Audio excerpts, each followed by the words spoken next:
Gauss theorem electrostatics, बहुत important derivation. अगर आपने अभी तक नहीं किया कोई बात नहीं, आज आप देखो सबसे आसान तरीका, बहुत ही शॉर्टकट में करेंगे। कौन सा?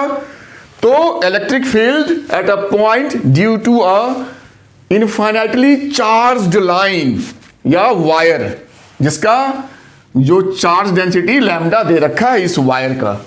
करना क्या होता है एक्चुअली, इसमें पूछते हैं कि इससे r डिस्टेंस पे यहां पे कोई पॉइंट है, वहां इलेक्ट्रिक फील्ड कितना होगा।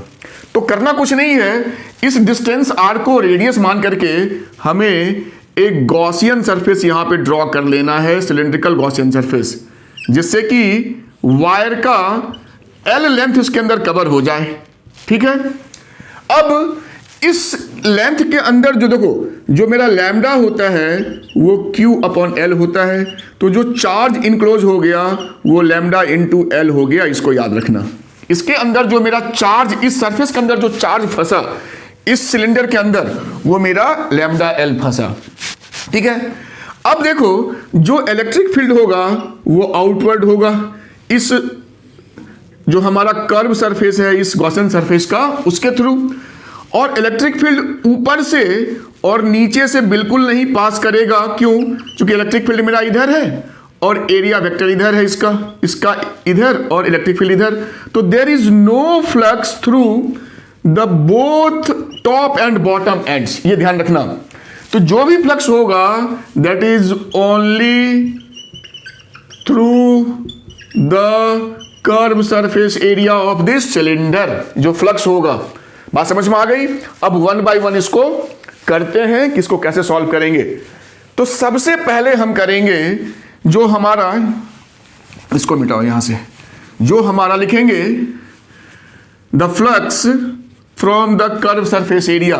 तो फ्लक्स क्या होता है? E इंटू ए कॉस, यहां पे ये मेरा एरिया वेक्टर, तो थीटा मेरा 0 है, तो फ्लक्स मेरा हो गया E इंटू ए। ये मेरा इक्वेशन 1। अब लिखेंगे फ्रॉम गॉस थ्योरम, क्योंकि ये उसी का एप्लीकेशन है ना। फ्रॉम गॉस थ्योरम जो फ्लक्स होता है किसी भी क्लोज्ड सरफेस के थ्रू, वो होता है चार्ज जो उस सरफेस के अंदर है अपॉन एप्सिलॉन नॉट। ये मेरा हो गया इक्वेशन 2। अब इन दोनों इक्वेशन को हम देखो, ये भी मेरा फ्लक्स और ये भी मेरा फ्लक्स, तो इन दोनों को इक्वेट कर देंगे तो मेरा हो जाएगा EA इक्वल्स टू Q/ε0। अब Q हमने लिखा था लैम्डा इंटू L होता है, तो यहां लिखो लैम्डा इंटू L/ε0। हमें तो निकालना है इलेक्ट्रिक फील्ड, तो इलेक्ट्रिक फील्ड हो जाएगा लैम्डा L/A/ε0। अब किसका एरिया? कर्व सरफेस का एरिया क्या होता है? 2πr होता है इंटू L।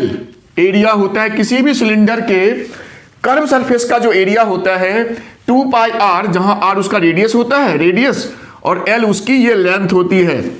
तो हो गया मेरा lambda upon L upon 2πr into epsilon into L भी है, तो L और L कैंसिल हो गया।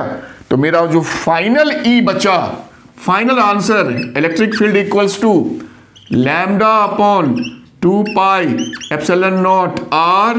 यही आपका था ये सिंपल डेरिवेशन। मैं फिर कहता हूं, फिगर प्रॉपर बनाओ, और जो टॉप और बॉटम है उसके थ्रू फ्लक्स नहीं होगा, क्योंकि इलेक्ट्रिक फील्ड और एरिया वेक्टर में 90 का चक्कर है, तो 90 cos 0 होता है, तो कोई फ्लक्स नहीं होगा टॉप से और बॉटम से।